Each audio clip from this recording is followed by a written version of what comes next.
Hi, I'm not Lisa Ling. You're not Lisa Ling. Halloween's over. Let me take this from you. Have a candy bar. Twix. Roll credits. We've come a long, long way. I'm not afraid any longer.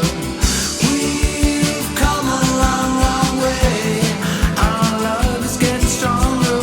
We've come a long, long way, and the future's looking brighter. We've come a long, long way. Our love is so much tighter.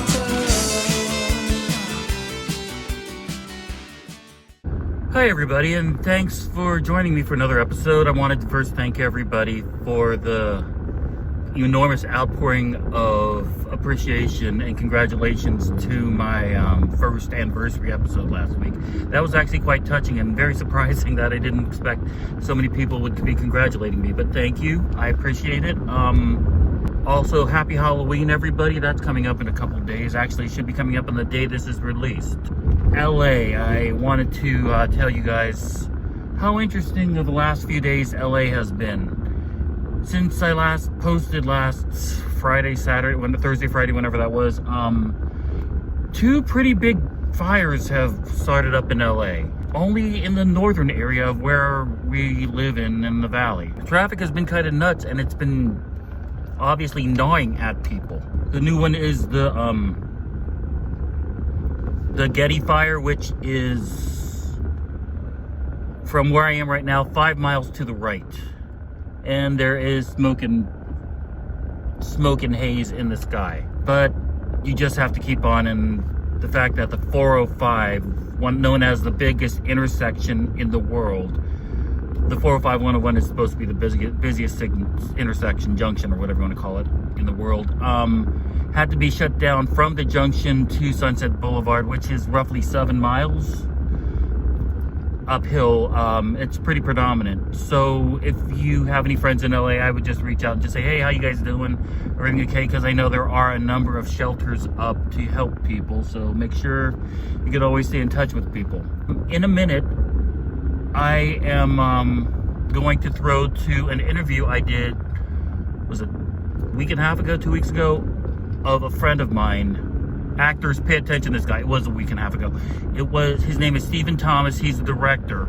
I showed you a music video of him a couple weeks ago, and he is phenomenal. Don't tell him this, he'll get an ego. Anyway, he sat down in his backyard with me, and we tried to make it look kind of creepy Halloween-y, and it just ended up getting dark. But it was still a very, very good interview, so please watch this. It's going to be part one because he gave a lot of great information about his opinions on the industry, about deciding to go into the entertainment business as a director more than a talent and things like that. It was quite a really cool interview, actually, so please enjoy this. Before I go there, though, so that's part one is now, part two is going to be next week. I also wanted to tell you some quick information. I right now am actually going to something I have not been in maybe since January, February. It's called a callback. These are the second rounds of auditions. Normally they don't go more than this, unless it's for a theatrical thing. But this is for a commercial, for something I can't say the brand yet. I will be able to say in about a couple weeks, but if I get it, I get it. If I don't, I don't. But callbacks work a little bit differently, and I think I've mentioned these before. Instead of just auditioning for the camera, which of course I still am, and it's recording, I'm also auditioning for between 7 people in the room. Mostly they're ad executives who've come up with this idea for this advertisement, and normally the director of the spot saying, hey, am I going to work with this guy for 4 or 5, 10, 12 hours? Am I going to get along with him? That's what they're saying. And does he have talent, of course? And does he have the right look? All these other things. Well, I so far have passed the does he have the right look kind of thing, so that's kind of relaxing. But does he have any talent? Can he chew gum twice and walk twice without walking in any light poles? That kind of thing. And so that's where I'm going right now. Normally I hear something about this within about 2 days. And then there goes this process called a veil, meaning if they like you, they will put you on something called a veil, meaning they contact your representation and they try to make sure that you don't have anything booked. If you get anything booked during that time, let them know first because they have first shot at you, kind of thing. It's also known as a hold. The reason why I bring this up is because I'm going to one right now, and it has been a while since I've had a callback. And the reason why they normally don't do more than one round of auditioning followed by callbacks is if they need to audition me again, they have to pay me. It's in the SAG-AFTRA rules. The third audition and any sequential auditions, they have to pay me 1/4 the salary for no matter how short it is.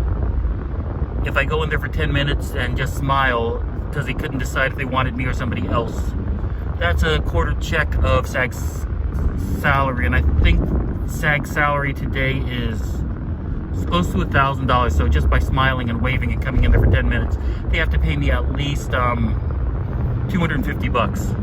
So that's why you don't hear third rounds in auditions that often. That's like that in theatrical and commercial. But commercial, because it's so meticulous. I mean, commercial is very meticulous. Theatrical, you're gonna be working when you're going in there for a pilot, you're gonna go through 3 or 4 rounds of auditions. When you're going in there for a movie that has a lot of responsibility and a lot of pressure on it, especially the money from a studio, then you're going to have a few more rounds just to verify, because right now it's probably down to me and 2 or 3 other people. I would say a minimum of 1 other person, maximum of 4 other people for the callback. And then but if you're going to the second round, for a theatrical, for a movie, you're still looking at a couple hundred people, depending on how big or how small the part is. So I think I've cleared that up. I will be wrapping up at the end after the first part of this interview. So I'll see you then. And now, here's my buddy and great director, Stephen Thomas. Every once in a while, you work with someone in this industry that you just seem to mesh with. And you get lucky in the hopes to get work with that person again and again. Robert De Niro has worked with Martin Scorsese 10 times. Tom Hanks has worked with Ron Howard 5 times and is about to work on his 6th project with Steven Spielberg. Well, that's all I got. I worked with this guy once. And to be honest, I could not think of somebody who I've been waiting to interview more than this guy. At the same time, there's no one I think of in terms of Halloween more than Scary Boy over here. The guy holding Disney stuff. Exactly. Yes, please mention that. I met him when he was a master's candidate over at USC. Mm-hmm. And you were filming a music video for the band Yeah Yeah Yeahs. Mm-hmm. And the video itself was extremely technically advanced, even for a grad student. He hired me to play the character of a director because it was a project within a project. And before I knew it, he had me wrapped up in stuffed pantyhose and wrapped around my body 85%. I hope that he could finally explain to me why he did, considering none of that footage was used. Oh, you noticed? Yeah, and I give you today's guest, director Stephen Thomas. Hi, Stephen. Hi. Thanks for joining us today. Thanks for having me. I wanted to start this interview by talking about something that's very rare in Hollywood.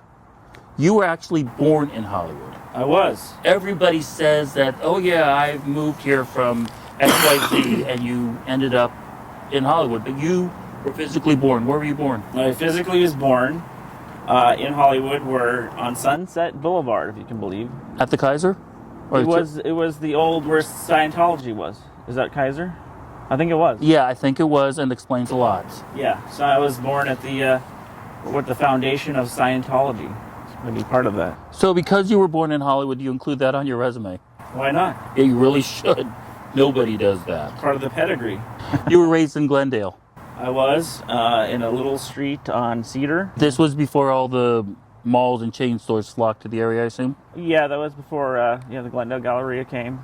Like the Glendale Galleria came in the late 80s. And you've been pretty much Southern California based for a very long stretch of that imagination, dare I say? Pretty much my whole life. It was Is that you. sad? Yeah, well, it was you, your sister, and your parents. Correct. Older sister, younger sister? Younger sister. She's she's 6 years younger than me. What does she do for a living? She is a Voiceover artist? So your family was pretty much based in the entertainment, kind of. What did No, no one. So I was not even thinking about entertainment because you were around it the whole time. You know, you're just kind of, you see everyone coming here, and it's kind of almost a turnoff.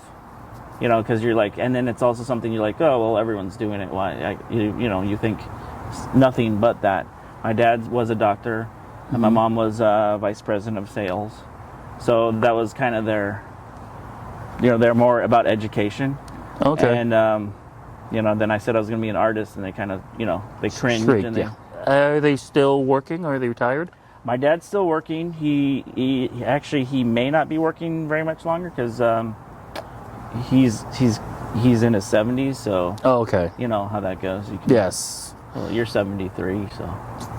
Well, 4 in December. But, So you know how you get tired and stuff. Well, yeah, and you also get to go for the senior rates over at Denny's. Right, yeah. right. You have Of to course. eat at 4 o'clock. Mhm. And my mom, she does a lot of real estate. Still. Yeah. I mean, you don't have to do much on that. Just I noticed one thing about living in Southern California Yeah. growing up. It seems like a lot of the people you sometimes go to school with, you always know like a celebrity kid. Yeah. Did you know any celebrity kids? Yeah, I did. I knew 2 of them. So I went to school at Wilson Junior High, and there was a girl that was on that show that was a robot, right? You remember this show? Her name was Vicky from Small Wonder. Her Yeah. name was Tiffany Bissett. That was her. She was in my class. She sat next to me. Okay. She was gone like most of the year. Mm-hmm. So, but I didn't know why. I didn't really get it. And then I saw the show. But now I understand, like to film something, Yeah. especially a show. So I don't know, and I'm sure I've had more. I'm just trying to think of. Obviously, at USC there was like a lot. Yeah. So, But but because of this, you probably were even more influenced by the entertainment field. not necessarily. Like I said, I mean, only because I don't know if I actually really became interested in it until later. When I was a designer, and with design you can only go so much. You can affect people only so much. You don't know the effect. You actually don't know the effect on people. Yeah, Because directly. Yeah. You send it out, and it's kind of minute in comparison now that I look back at his film. I'm trying to say in the shortest amount of time is that I think it was more of a turn-off seeing everyone from outside of the LA coming in to audition, and you kind of see the same, not turnover, but you see a lot of people doing the same thing, and if you're kind of like, it's almost like a factory. And you don't really see, but you don't understand the magic of Hollywood unless you're actually making film. Then you kind of understand actually how difficult it is to make something. How many things you have to go right. It's kind of like I always equate it to being on a pirate ship. You're set sail with everything you've got, and that's all you've got. You can't go back, and whatever goes wrong, and that's to me a magic, something magical. You've got like 3 days to shoot it. Everything, you've got to show up. If the guy didn't show up, so you're now all of a sudden the worm drinking Coke from the floor. I think. That one was a mixed metaphor, but yes. Did you ever wonder, like, person X in your class had to leave early because he had an audition? Did you ever wonder about that? I always thought it was, what's the word? I thought it was a bit fantastical that they're. Is that the right word? I always said pretentious, but go No, on. it was not pretentious. It was more of a. I guess it could be pretentious, but it was more of like a positive thing. more of a positive thing. Kind of like, oh, they're going out to do something. But that was when I was little. That was when I talking about the robot girl. When I was older, I kind of saw it as more pretentious. Okay. Like when you're little, like, oh, you're gonna go to this because all you do is you go to when you're little, you go to Universal Studios, and that's when it's magical. But when you're older, it becomes a little bit more pretentious. But then now it's more magical. Again. Yeah. You kind of see the magic behind what you can do with movies or short films or, in our case, music video. What high school did you go to? I went to St. Francis High School in La Cañada. Did you have any people that were in acting within your classmates over at... We did have a theater group, but I played baseball, so... Oh, what position? Hot corner, third base. Third base. I would have liked to play center field, but they thought I was a little too slow. But and I for a lot of first base, some catcher. Yeah, I can see catcher. yeah, kind of hefty. No, well, I was pudgy. thinking you probably have a gun to second. Actually, that was my weakest thing. Was Really? my arm. Yeah, I was much better hitter than. So you were a pitcher as well then? No. I had I had a good arm in little league, but in high school, you know, it kind of just was little league arm. He's on the team. Let's put him on the mound. See what he does. Yeah. Well, yeah. If they wanted to lose, sure. Okay, that makes sense. But so no, I played there, so there wasn't really much time to do theater or. Plus, I'm honestly, I don't like being in front of camera. I don't know if you do. I like being on the other side. Which is actually the next question. Why did you develop your interest in being behind the camera instead of in front? I think as a little kid, I remember doing this. We had an exercise, and it kind of stuck with me. Is that we got to put together a production. I remember it was like before kindergarten, and it just felt much better to me to be telling people what to do than to be in front of the camera and being like a monkey kind of thing. You know what I mean? Or doing what they say. Yes, I actually do. Thanks, by the way. Here's your banana. Go do. You get a banana? You didn't give me a banana. I got into design. I just feel like my background with design helped me to the next step of making, the frame is an art piece, like you frame it in a way you want, and then you also, tell a story, which you do in design too. So it kind of like led it to film. So when you say you did design, are you talking set design? Or are you talking... Oh no, sorry, like graphic design. Oh. So you're doing, you're making basically a frame for everyone to see, and you're dealing with positive, negative shapes. You're dealing with colors. So that has a lot to do with filming and how you film. Like you're framing a shot now. You're framing in the music video. You're framing a shot, and this is what the DP does. He frames a shot, but then if you don't like the shot, you're kind of like, no, I want to capture this because of the story, because I want her to be doing this, and you know what I mean. It may not make sense, but it actually it makes a lot of sense. I'm finding a lot of coincidences, I'll call it, between the way you're describing that and how you set up shop, because of this cinematic references. The cinematography is so underrated, right? And I think because you chose to have that as an interest before, they kind of go hand in hand. And right. Ridley Scott. Yes, he was a designer as well. He was an art director before he made. I think it was Alien was his first one, and he was a master of making the frame and telling the story. Like if you saw the set, he would he'd use every piece of the set to tell the story in a way of like it was terrifying, but also very artistic and very just thoughtful and how you present the shapes and colors to the people. How do you think that technology has created or crucified the director now? Because it feels that everybody has the technology. They could buy a cheap camera, and I mean, I know the revolution of and I don't want to talk too in school about it, but what's it called? The 5Ds and the 7Ds for Canons, the Sony Reds, that anybody can produce a television or movie quality video. Right. Or they could have a place to distribute their work, such as YouTube. Yeah. Does that make the productions out there now watered down, or does it give the director more of a chance to shine? I have an opinion on that. I feel like it's great because it gives everyone an opportunity to experience something that was previously almost impossible to do. Like you'd have to have a film camera, and as you said, there was no YouTube. Mm-hmm. I think it's a great tool great that technology allows everyone to film. I don't think it waters it down. I think that we're in the public. I think we become accustomed to now what has become not less artistic, but less of an art form.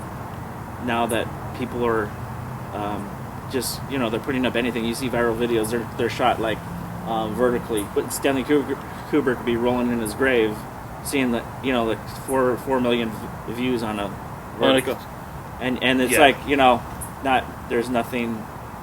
But I feel like we've become accustomed to it. So as a public, we don't, we're not going to crucify the whatever it is, whether it be a short little video or whatever. We're not going to crucify it, because if it tells a story and it affects us, I think that's what film is doing. It's supposed to do.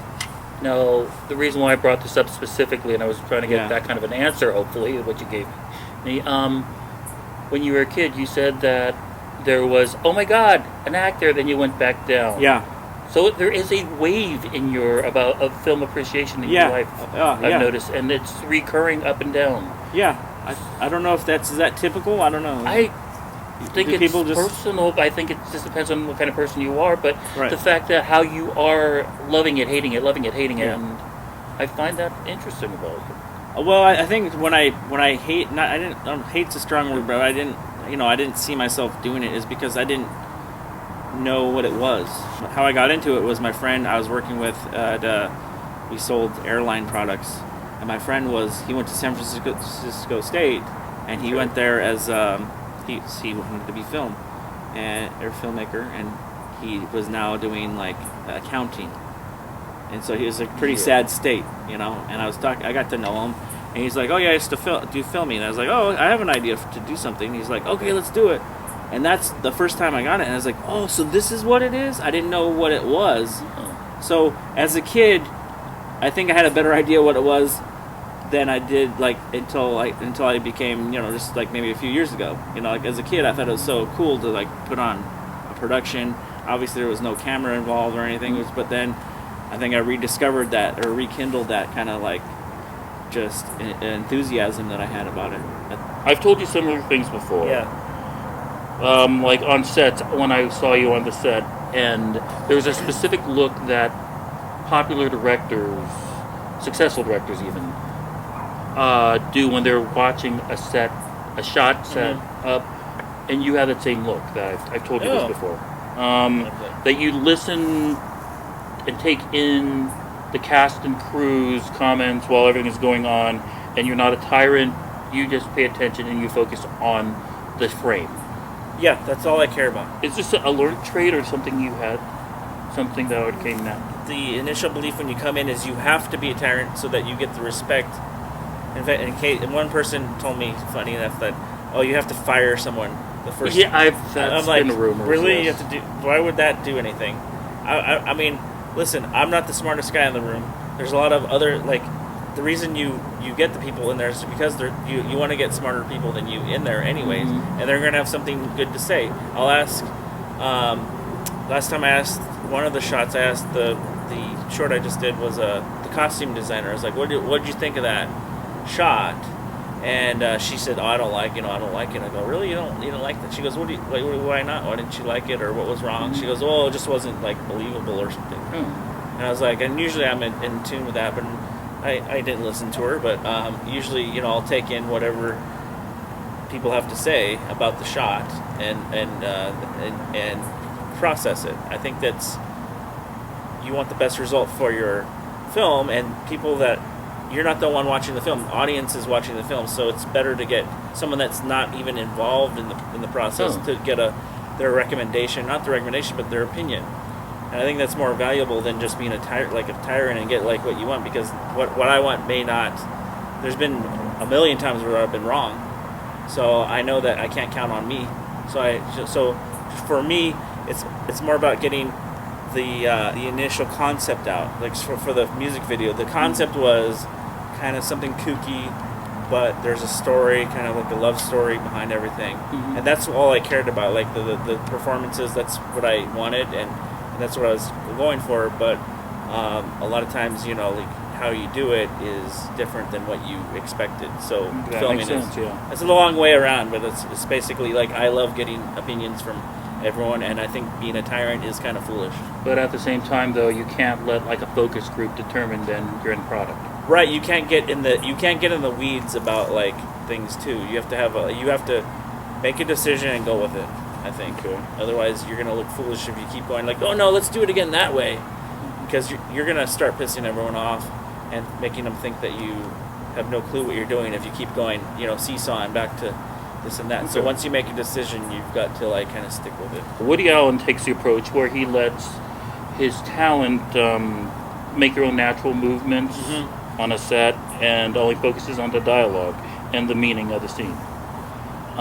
Do you think that gives a talent too much credit to find a character, or is that about right? No, I like that. I agree with that. I typically, I'll typically write something, and I'll direct, so write and direct, and then what I tell the actors to do is I usually say, all I care about is getting from A to B. I don't care how you do it. The words that I write doesn't mean anything because you're gonna embrace this character and make it your own. So if I didn't write in the uhs or okay, let me think, like how we normally talk. That's not written because in a script it's sort of just like an idealistic way of thinking how they might talk. But when you get there on set, the actors are always going to have the make it a more realistic character, and that's what I want. Like so if you have you can't be a tyrant on that either. Actors they love performing like you, and they're going to always embrace the character and know the character better than I ever would. So they're going to say, this is what he would do, and then oftentimes they're going to come up with something brilliant on the spot. Even as if you are the writer of it, you still think that the talent would know? Yes. Okay. They come up with the better choices than I would. On the paper that I spent like weeks writing, they're going to come up with a better choice in that 10-second window than I would writing it for 2 months.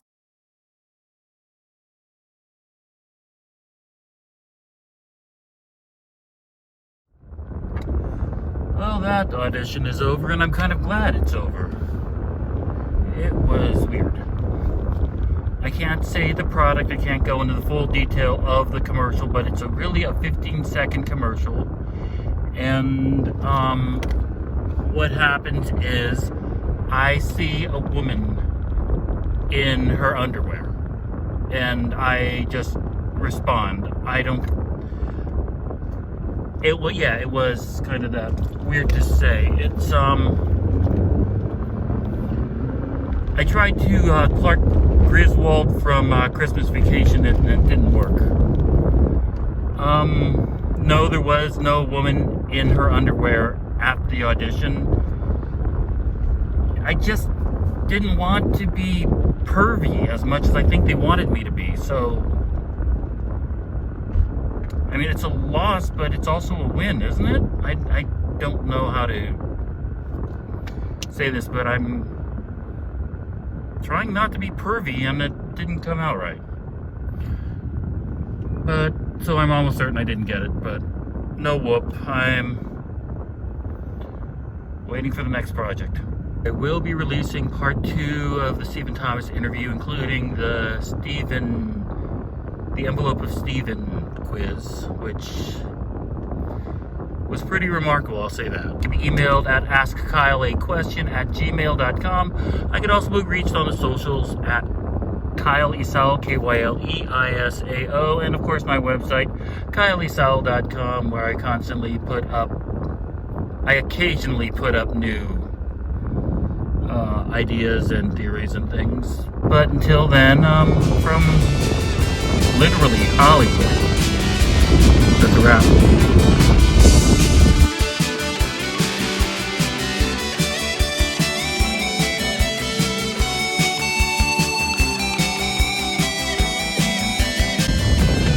But until then, I am going to releasing next week the part 2 of Stephen, including